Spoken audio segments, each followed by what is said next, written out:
शायद ये कार्यकर्ता उस जमाने का, और ये हमेशा पापा जी को दौरा। ये मुझे याद है, पापा अपने आप चलाते। ये भी फोटो है, पूरा का पूरा ऊसर जमीन था। जब बारिश आती थी गांव के गांव ब्लॉक हो जाते। पापा ने वहाँ पे एक प्रोग्राम किया और इंडस्ट्रियल एस्टेट। और ये देखिए एक तो डिफरेंस अभी काफी क्लियर है कि ये उस समय प्रधानमंत्री थे मगर इनकी सिक्योरिटी वाले यहाँ पे थे। जब मैं 82 में गया था तो ये हालत थी।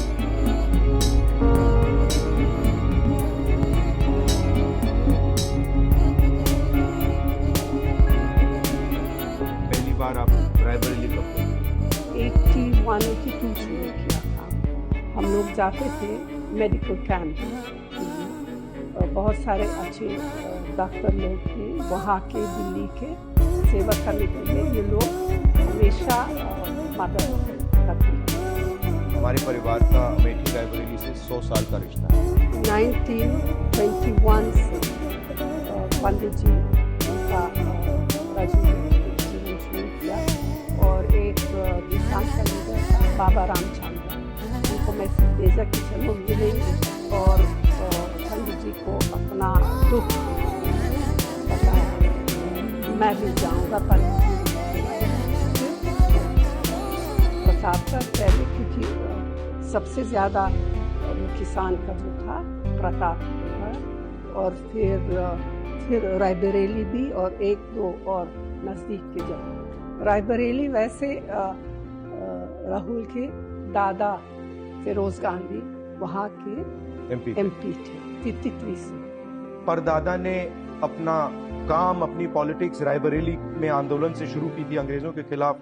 जो उनका काम शुरू हुआ वो रायबरेली में हुआ। उनके देहांत के बाद तो फिर दादी ने लोकसभा लड़ाई वहाँ से, रायबरेली से। जब मैं अमेठी का एमपी था, रायबरेली के लोग आए थे, आपको याद होगा। आईटीआई के लोग आए थे। आईटीआई को वाजपेयी जी की सरकार बंद कर रही थी। कहा कि देखिए हमारी नौकरी का सवाल है, हमारे भविष्य का सवाल है। तो मैंने काफी उसमें हम लोग बहुत कोशिश की और उसको बचाया, क्योंकि हम चाहते थे कि वो जो टेक्नोलॉजिकल स्पिरिट है और जो टेलीकॉम्स का जो कनेक्शन था वो रायबरेली से ना टूटे। गांव में जाती थी लोगों से मिलने, पता करना, अगर कुछ किसी का देहांत, किसी की शादी, या तो फिर एक बार बाढ़ था, एक और बार सूखा था, तो हमेशा ही मैं वहाँ एकदम जाती थी। एकदम एक्सेप्ट किया मुझे। जो रिश्ता था वो जैसे बेटी बहू की रिश्ता था उन लोगों के साथ। 82 में पापा ने वहाँ बहुत विकास का काम किया, बहुत सड़कें बनी, ट्रांसफॉर्म हो गया वो अमेठी, बिल्कुल ट्रांसफॉर्म हो गया। रायबरेली में दादी ने विकास का बहुत काम किया था, तो रायबरेली अमेठी से थोड़ा आगे निकल गई थी। जब पापा अमेठी गए और फिर पापा ने वहां बहुत ज्यादा काम किया, फिर ये लगा कि अमेठी थोड़ा विकास में रायबरेली से आगे निकल गई। फिर जब हमारी सरकार थी तो इन्होंने भी वहां काफी काम किया, और मैंने भी अमेठी में काफी प्रोजेक्ट्स किए।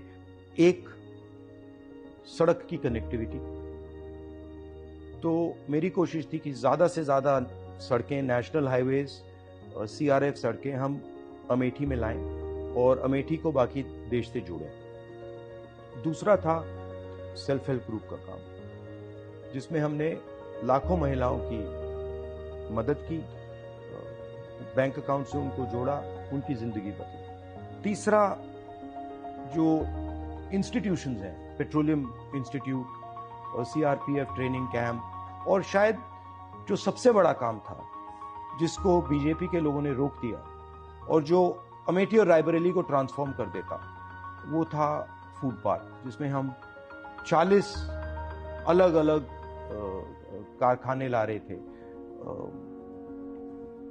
जो हॉर्टिकल्चर और एग्रीकल्चर से रिलेटेड थे।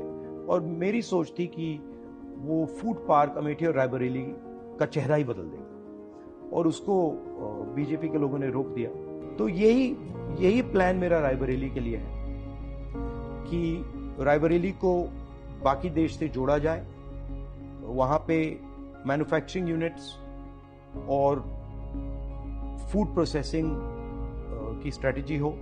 जब मैं रायबरेली की बात करूं, अमेठी की बात करूं, तो जनता के दिल में जो है उसको अच्छी तरह सुनना और उस पर एक्शन करना। रायबरेली के लिए जो काम माँ कर रही थी और जो दादी ने किया उसको मैं आगे ले जाऊं, वो रिश्ता ही अलग है। एक प्रकार से पारिवारिक रिश्ता, दोस्ती का रिश्ता, अफेक्शन का रिश्ता है।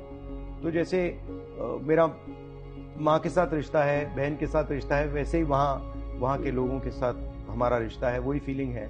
खाना भी बहुत अच्छा लगता है मुझे। रायबरेली में जो वो दाल है, वहाँ पे दाल, अरहर की दाल, वो शायद कहीं दुनिया में नहीं मिलती है वैसी दाल। तो मेरे लिए ये दोनों कंस्टिट्यूएंसीज एक हैं। अमेठी और रायबरेली ने हमें सब कुछ दिया है। जब भी अमेठी रायबरेली को जरूरत होगी, हम वहां मिलेंगे।